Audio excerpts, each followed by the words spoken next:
I can't believe it's coming to an end either. Actually started, it's been on screens for 24 years, and I started shooting 25 years ago. That's a quarter of a century. And you know, the cliches abound. Where has the time gone? And now I'm going to sit there tonight on a sofa with my wife, as I did 25 years ago, to watch the first one, and we're going to be watching the last one. It's extraordinary. My emotions today are really like a yo-yo. What do you think you're going to miss the most, though?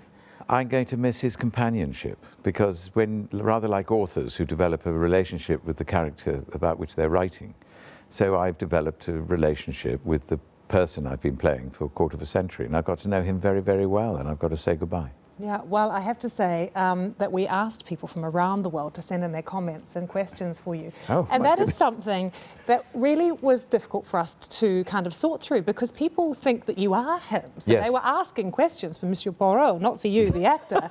But I wanted to start, firstly, with a really nice compliment from Nancy, who posted in Spanish, and we translated it. She's Venezuelan. She congratulates you on your flawless interpretation of the extraordinary character.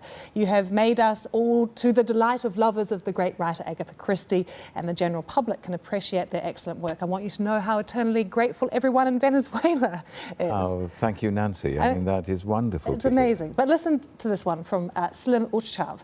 How did you, David, manage to maintain the balance between his role and your reality? Well, it's a very, very good question. It's nothing less than a lot of hard work and continual research into the character. Even after all these years, yes, still research?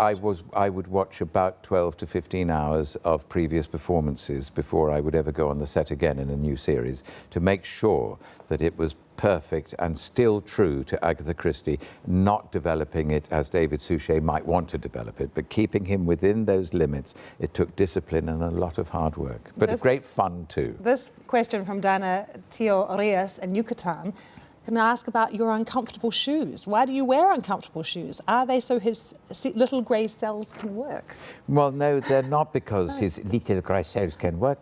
It is because he loves to be neat and tidy, and his feet are nice and tidy and neat in those very tight shoes. And he'd rather, like we know, sometimes wearing good fashion can be uncomfortable. Was it uncomfortable for you as an actor, though, to be in that costume? It was very uncomfortable, because I wore a huge amount of padding.